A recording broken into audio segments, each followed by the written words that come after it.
नमस्कार। मैं वीके शास्त्री अपने चैनल के माध्यम से आप सभी दर्शकों का बहुत बहुत स्वागत करता हूं। आज का ये वीडियो तुला राशि के जातकों के लिए बहुत ही महत्वपूर्ण होने जा रहा है, क्योंकि आज के इस वीडियो में हम बात करेंगे आने वाले 3 महीनों अप्रैल, मई, जून 2024 में कौन कौन से कालखंड ऐसे होंगे जब आपको धन लाभ का प्रबल योग बनेगा, आपकी आर्थिक स्थिति मजबूत होगी, नौकरी, व्यापार, विदेश गमन के लिए कौन सा कालखंड बेहद अनुकूल रहेगा, किस कालखंड में विवाह और संतान के योग बनेंगे, प्रेम संबंधों में प्रगाढ़ता आएगी, दाम्पत्य जीवन में खुशियां बढ़ेंगी और किस कालखंड में संबंधों को बचाकर रखने के लिए विशेष सावधानी बरतनी होगी। शेयर मार्केट से लाभ लेने के लिए कौन सा समय अनुकूल रहेगा, कब आपको पद प्रतिष्ठा प्रमोशन का लाभ मिलेगा, राजनीति और कैरियर के दृष्टि से कौन सा कालखंड बेहतर होगा, किस कालखंड में भाग्य आपका साथ देगा और कौन सा कालखंड प्रॉपर्टी वाहन क्रय करने के लिए बेहद अनुकूल होगा। साथ ही साथ इस बात पर भी चर्चा करेंगे कि किस कालखंड में आपको अपने स्वास्थ्य, सामाजिक प्रतिष्ठा और लव रिलेशंस को लेकर बेहद सावधान भी रहना होगा। देखिए, ज्योतिष शास्त्र का ये सिद्धांत है कि जब अच्छा समय आए, ग्रहों का गोचर वांछित परिणाम देने में सक्षम हो, उस अवसर का पूरा लाभ ले लेना चाहिए। और जब ग्रहों का गोचर प्रतिकूल हो तो शांत बैठकर उपायों के द्वारा अपनी रक्षा करनी चाहिए। इसी उद्देश्य से ये वीडियो अपलोड कर रहा हूँ ताकि आने वाले अप्रैल, मई, जून का आप ज़्यादा से ज़्यादा लाभ लेकर अपने अधूरे कार्यों को पूरा करें, अपनी इच्छाओं, अपने सपनों को पूरा करें और जीवन में इच्छित लाभ को प्राप्त करें। ये विश्लेषण आपकी चंद्र राशि के आधार पर किया जा रहा है, यानी चंद्रमा आपकी जन्म कुंडली में जिस राशि में गोचर कर रहे हैं वही आपकी चंद्र राशि होगी और उसी के आधार पर आपको इस वीडियो को समझना है। तो ये है तुला राशि के जातकों की कुंडली। आपके लग्न के स्वामी हैं दैत्य गुरु शुक्र और शुक्र का गोचर 31 मार्च को कुंडली के छठे भाव में होगा। बुध यहाँ पर 9 अप्रैल को आएंगे और राहु यहाँ पर पहले से ही गोचर कर रहे हैं। शुक्र आपकी कुंडली के छठे भाव में विपरीत राजयोग बनाएंगे। सूर्य सप्तम भाव में 13 अप्रैल को आएंगे और गुरु के साथ युति बनेगी। गुरु 1 मई को राशि परिवर्तन करके अष्टम भाव में चले जाएंगे। केतु 12वें भाव में हैं, शनि पंचम में हैं और मंगल भी पंचम में हैं। ये तो हैं ग्रह स्थितियाँ। इसी के आधार पर आने वाले 3 महीनों का विश्लेषण करेंगे। अब शनि, गुरु, राहु और केतु ये तो यथा स्थिति में रहेंगे, केवल गुरु राशि परिवर्तन करेंगे और इसके अलावा मंगल, बुध, शुक्र और सूर्य ये राशि परिवर्तन करते रहेंगे और इन्हीं के गोचर के आधार पर हम विश्लेषण करेंगे अलग अलग घटनाओं का। आगे बढ़ने से पहले एक संक्षिप्त चर्चा इस बात पर ज़रूर करेंगे कि पिछले 3 महीनों जनवरी, फरवरी, मार्च में आपके जीवन में किस तरह की समस्याएं आईं और इन समस्याओं का कारण क्या था। क्योंकि जब आप इस बात को समझ लेंगे कि आपके जीवन में समस्याएं क्यों आईं, तो भविष्य में उसी तरह का ग्रह गोचर बनने पर आप पहले से ही सावधान रहेंगे और अपनी सुरक्षा कर ले जाएंगे। साथ ही साथ जो मैं आपको बताने जा रहा हूँ, अगर वैसा ही आपके साथ घटित हुआ हो तो कमेंट करके ज़रूर बताइएगा ताकि आपके साथियों, आपके मित्रों को भी आपके अनुभव का लाभ मिले। आपके राशि के स्वामी हैं दैत्य गुरु शुक्र और शुक्र के परम मित्र हैं शनिदेव। शनिदेव को कालपुरुष कुंडली में कर्म का और लाभ का कारक माना गया है और शनिदेव 12 फरवरी से लेकर के 18 मार्च के दौरान पूरे 36 दिन तक अस्त रहे। शनि जैसा ग्रह अगर अस्त हो जाए तो सबसे ज़्यादा प्रभाव हमारे कामकाज पर, कारोबार रोजगार पर, व्यापार और आर्थिक स्थिति पर पड़ता है। 36 दिनों तक शनि के अस्त होने का नकारात्मक प्रभाव ये पड़ा कि काम कारोबार की गति धीमी हो गई। कोई नया कारोबार शुरू किया तो वो आगे ही नहीं बढ़ पाया और रोजगार व्यापार में मंदी के कारण आपकी आर्थिक स्थिति खराब होती चली गई। सबसे ज़्यादा कष्ट उन जातकों को हुआ होगा जिनके जीवन में शनि की 7.5 या ढैया गतिमान थी या फिर जिनकी जन्म कुंडली में शनि खराब थे। हालात ये बने होंगे कि आप काम करने को इच्छुक थे लेकिन आपको काम नहीं मिला होगा और आपको एक एक पैसे के लिए परेशान होना पड़ा होगा। हो सकता है आपको कर्ज भी लेना पड़ा हो। शनि के अस्त होने के कारण स्वास्थ्य संबंधी समस्याएं भी आपके जीवन में आई होंगी। आर्थराइटिस, जोड़ों में दर्द, घुटनों में दर्द, थकान, आलस्य, काम में मन न लगना और काम को टालने की प्रवृत्ति बढ़ते जाना, ये सब आपके साथ हुआ होगा। आर्थिक संकट, कारोबार में मंदी, खराब स्वास्थ्य और आपके अपनों का आपसे दूर होते जाना, इसके कारण इतना अधिक मानसिक तनाव, चिंता, हताशा, निराशा की स्थिति बनी कि आप डिप्रेशन की स्थिति में आ गए होंगे। अगर ऐसा हुआ हो तो कमेंट करके ज़रूर बताइएगा। ज्योतिष शास्त्र में शनि और सूर्य को एक दूसरे का परम शत्रु माना जाता है। 13 फरवरी से 14 मार्च के बीच सूर्यदेव का गोचर कुंभ राशि में हुआ और शनि के साथ सूर्य की युति बनी कुंडली के पंचम भाव में। अब यहाँ पर सूर्य का गोचर शत्रु राशि में और शत्रु के साथ, तो सूर्य भी पीड़ित हुए और शनि भी पीड़ित हुए।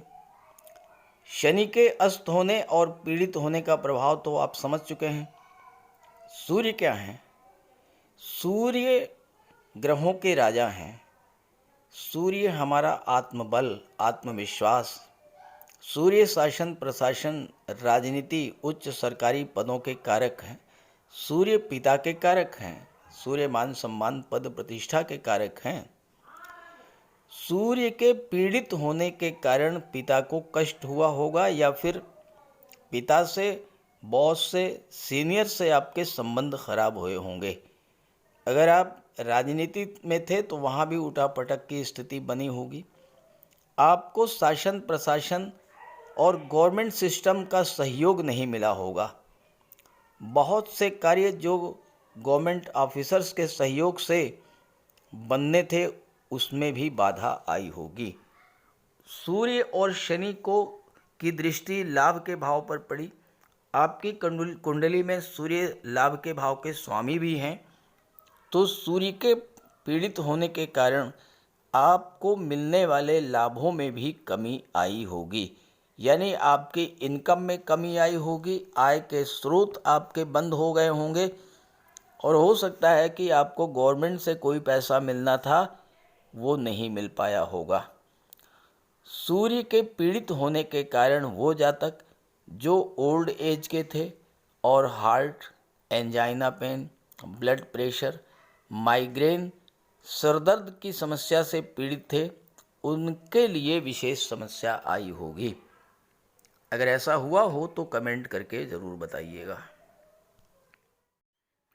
चलिए अब बात करते हैं अप्रैल, मई और जून में बनने वाले विशेष योगों के बारे में।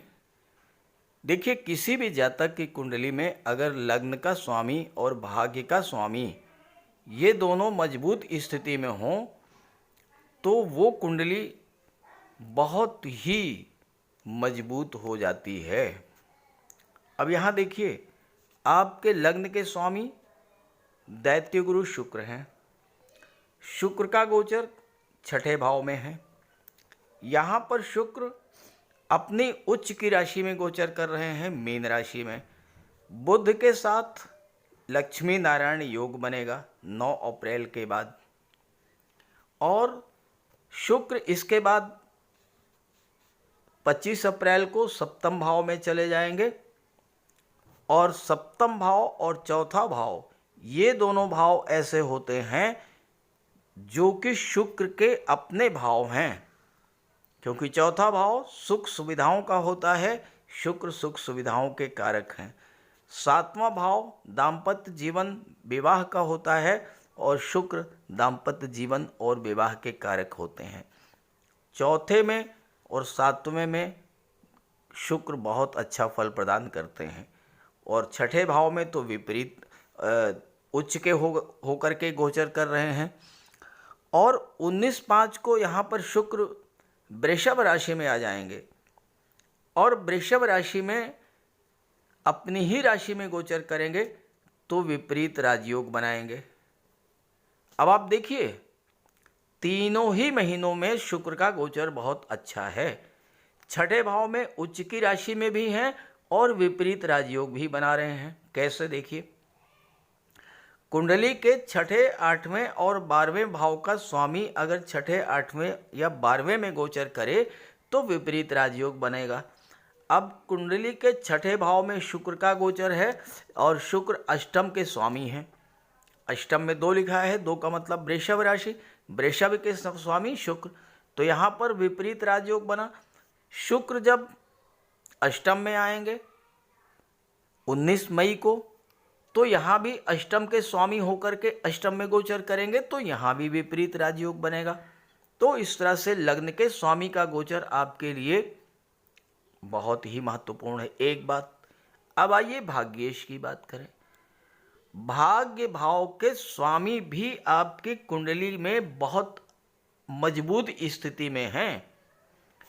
बुध आपकी कुंडली के छठे भाव में 9 अप्रैल को आएंगे और 9 अप्रैल से 10 मई तक मीन राशि में गोचर करेंगे।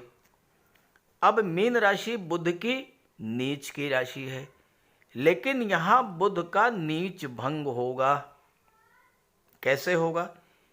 ज्योतिष शास्त्र का सिद्धांत है कि अगर वो ग्रह जिस राशि में नीच का हो रहा है उसका स्वामी अगर केंद्र में गोचर करे, तो मीन राशि में नीच के हो रहे हैं। मीन राशि के स्वामी गुरु हैं जो कि सप्तम में केंद्र के भाव में, तो बुध का भी नीच भंग राजयोग। तो छठे भाव में स्थिति बहुत मजबूत है, बुध की भी शुक्र की भी, और अपने मित्र राहु के साथ गोचर कर रहे हैं। राहु बुध का भी बल बढ़ाएंगे, शुक्र का भी बल बढ़ाएंगे। अपना फल बुध के द्वारा शुक्र के द्वारा प्रदान करेंगे राहु, और जब शुक्र यहाँ पर आएंगे 8वें भाव में, यहाँ भी आपके लिए बहुत अच्छा फल प्रदान करेंगे। तो लग्नेश और भाग्येश दोनों ही बहुत मजबूत स्थिति में हैं आपकी कुंडली में, और इसलिए ये तीनों ही महीने आपके लिए बहुत श्रेष्ठ फल देने वाले होंगे। अब समझते हैं कि क्या क्या फल, किस किस तरह का फल मिलेगा। सबसे पहले आपके आर्थिक पक्ष को देखते हैं।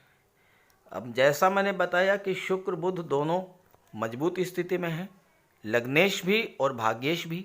शुक्र यहाँ पर अपनी उच्च की राशि में है और विपरीत राजयोग बना रहे हैं, बुध नीच भंग राजयोग बना रहे हैं। तो आपकी आर्थिक समस्या का समाधान होने जा रहा है अप्रैल के माह में। 25 अप्रैल तक यहाँ शुक्र रहेंगे और 10 मई तक यहाँ पर बुध रहेंगे। दूसरा, राहु बुध शुक्र का त्रिग्रही योग बनेगा।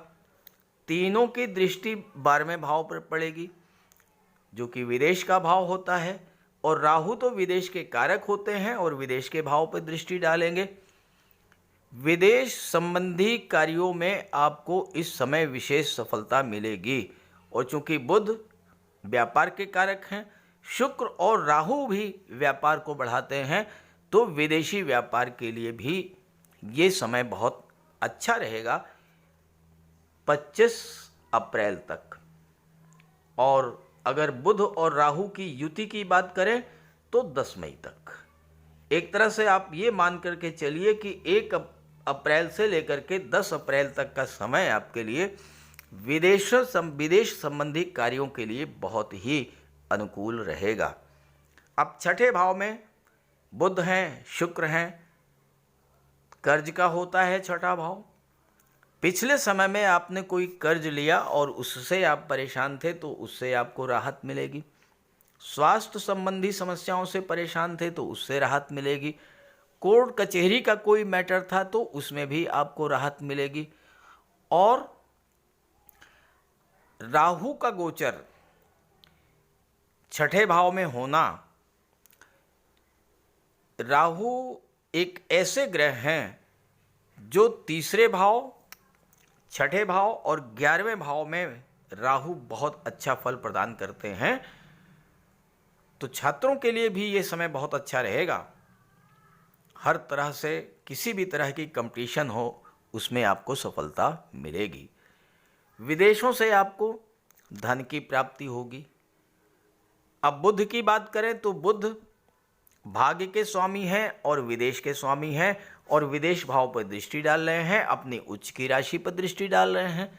तो एक तो भाग्य का साथ आपको मिलेगा, दूसरे उच्च शिक्षा के लिए आप विदेश जाना चाहते थे तो उसका योग बनेगा। विदेश में नौकरी का योग बनेगा, खास करके मैनेजमेंट के क्षेत्र में, आईटी सेक्टर, कंप्यूटर या कम्युनिकेशन के क्षेत्र में। और व्यापार, विदेशी व्यापार के लिए समय बहुत अच्छा रहेगा। जहाँ तक राहु, बुध और शुक्र का त्रिग्रही योग है, इसका प्रभाव ये होगा कि चूंकि शनि पंचम में है, पंचम संतान और शिक्षा का होता है, शनि के अस्त होने के कारण छात्रों को जो शिक्षा में बाधा आई, कंपटीशन में असफलता मिली, वो समस्याएं दूर होंगी और अब कंपटीशन में सफलता मिलेगी। अचानक से करियर ग्रोथ देखने को मिलेगी और अचानक से धन का लाभ भी होगा।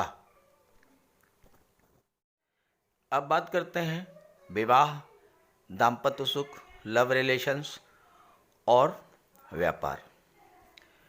तो देखिए, शुक्र जो हैं, जैसा मैंने बताया कि सप्तम भाव में आ जाएंगे 25 अप्रैल को और 25 अप्रैल से लेकर के 19 मई तक शुक्र रहेंगे सप्तम में।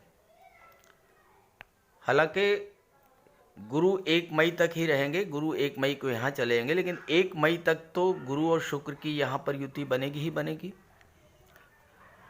सप्तम भाव आपके दाम्पत्य जीवन का होता है। दाम्पत्य जीवन के लिए शुक्र और गुरु का गोचर बहुत ही अच्छा रहेगा। अब 7वें भाव में गुरु और शुक्र जैसा ग्रह अगर गोचर करे, दोनों ही अत्यंत शुभ ग्रह हैं, तो विवाह का योग तो बनना ही बनना है। अगर आप विवाह के इच्छुक थे, प्रयासरत थे, लेकिन आपको सफलता नहीं मिल रही थी, तो सफलता मिलेगी। सप्तम भाव व्यापार का होता है और शुक्र से संबंधित जो व्यापार व्यवसाय कर रहे हैं, जैसे कि महिलाओं से संबंधित व्यापार व्यवसाय, सौंदर्य को बढ़ाने वाली चीज़ों का व्यापार व्यवसाय, सुख सुविधा के साधनों का व्यापार व्यवसाय, ऑर्नामेंट, ज्वेलरी, आभूषण है, डिज़ाइनर ड्रेसेस है, परफ्यूम्स है, कॉस्मेटिक्स है, रेडीमेड गारमेंट्स है, फैशन डिज़ाइनिंग है, इस तरह का कार्य।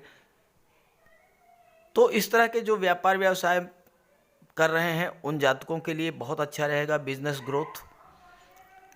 10 मई को यहाँ पर बुध भी आ जाएंगे। अब देखिए, यहाँ से गुरु राशि परिवर्तन करके अष्टम में आ जाएंगे, यहाँ पर शुक्र होंगे और बुध भी आ जाएंगे। 19 मई तक शुक्र और बुध का लक्ष्मी नारायण योग बनेगा, तो आपको व्यापार से धन की प्राप्ति होगी। साथ ही साथ 19 मई को भले ही शुक्र यहाँ से चले जाएंगे, लेकिन बुध तो यहाँ पर रहेंगे। और बुध जो हैं 31 मई तक रहेंगे सप्तम भाव में। व्यापार के कारक व्यापार के भाव में जब गोचर करेंगे तो बिजनेसमैन के लिए 31/5 तक का समय बहुत ही अनुकूल रहेगा। शासन प्रशासन, सरकारी नौकरी, पद प्रतिष्ठा, कैरियर, इन सब के कारक होते हैं ग्रहों के राजाधिराज सूर्यदेव और देवगुरु बृहस्पति। 13 अप्रैल से लेकर के 14 मई सूर्य का गोचर अपनी उच्च की राशि मेष राशि में होगा और सूर्य लाभ के भाव के स्वामी हैं, गुरु के साथ होंगे। तो सूर्य अपने कारक तत्वों से संबंधित सभी लाभ प्रदान करेंगे। उच्च की राशि में हैं, अपने मित्र गुरु के साथ हैं, केंद्र के भाव में हैं और मित्र की राशि में गोचर कर रहे हैं। तो सूर्य क्या है? सरकारी नौकरी के कारक हैं। तो छात्रों के लिए ये समय बहुत अच्छा रहेगा। 13 अप्रैल से 14 मई के बीच में अगर आपने एफर्ट किया, मन लगा करके आपने मेहनत करी और कंपटीशंस में अपीयर हुए, 13 अप्रैल से 14 मई के बीच कोई एग्ज़ाम, कोई इंटरव्यू आपका पड़ता है, तो सफलता के बहुत बड़े योग बनेंगे। सूर्य आपके कैरियर को, आपके प्रोफेशन को शो करते हैं। सूर्य गवर्नमेंट को शो करते हैं। जो उच्च पदों पर कार्य कर रहे अधिकारी हैं, सरकारी नौकरी में हैं, प्रमोशन ड्यू है, नहीं मिल पा रहा है, आप प्रयास करिए 13 अप्रैल से 14 मई के बीच में आपको प्रमोशन का लाभ मिल जाएगा। क्योंकि सूर्य जो हैं लाभ के भाव पर दृष्टि डाल रहे हैं, तो अपने से संबंधित जो भी लाभ हैं वो आपको मिलेंगे। राजनीति के क्षेत्र में आपको सफलता मिलेगी, गवर्नमेंट से लाभ मिलेगा, गवर्नमेंट से धन मिलेगा। तो सूर्य और गुरु का गोचर 13 अप्रैल से 14 मई ये आपके लिए विशेष फलदायी होगा। तुला राशि के जातकों के लिए देवगुरु बृहस्पति का गोचर 1 मई के बाद वरदान से कम नहीं है। यहाँ पर मई जून ही नहीं, आने वाले 13 महीनों तक देवगुरु बृहस्पति का गोचर अष्टम भाव में रहेगा। और जब भी गुरु अष्टम भाव में गोचर करते हैं तो आपकी पूरी तरह से सुरक्षा करते हैं। आप पर किसी तरह की कोई परेशानी मुसीबत आए, आपको बिल्कुल सुरक्षित बाहर निकाल लाएंगे देवगुरु बृहस्पति। ये अष्टम भाव में गुरु के गोचर की विशेषता होती है, क्योंकि देवगुरु बृहस्पति साक्षात भगवान विष्णु के स्वरूप हैं और जब भी अष्टम में गोचर करते हैं तो दैवी सपोर्ट प्रदान करते हैं। दूसरी बात, यहाँ पर गुरु गोचर करेंगे तो आपको गुप्त धन की प्राप्ति करा देंगे। कोई डूबा हुआ धन आपको मिल सकता है, गवर्नमेंट के पास कोई रुका है वो पैसा आपको मिल सकता है। अब सावधानी की भी बात समझ लें कि 23 अप्रैल से लेकर के और 1 जून तक मंगल मीन राशि में आ जाएंगे, छठे भाव में आएंगे और यहाँ मंगल राहु के साथ अंगारक योग बनेगा। अब देखिए, मंगल और राहु का अंगारक योग जब छठे भाव में बनेगा तो कंपटीशन के लिए, नौकरी के लिए, शत्रुओं को पराजित करने के लिए तो मंगल और राहु का गोचर बहुत अच्छा है। लेकिन इसका एक नेगेटिव पहलू ये है कि मंगल की दृष्टि आपके लग्न पर पड़ेगी तो आपके अंदर क्रोध और उग्रता बढ़ेगी। इससे आपको सावधान रहना है। और इसके अलावा मंगल और राहु का अंगारक योग आपके लिए कोई विशेष क्षति पहुंचाने वाला नहीं है, क्योंकि छठे भाव में बन रहा है। तो इस तरह से तुला राशि के जातकों के लिए अप्रैल, मई, जून तीनों ही महीने बहुत अच्छे हैं। इस गोचर का लाभ उठाइए और ये जानकारी, ये वीडियो अपने साथियों को, मित्रों को भी ज़रूर शेयर कीजिएगा। नमस्कार।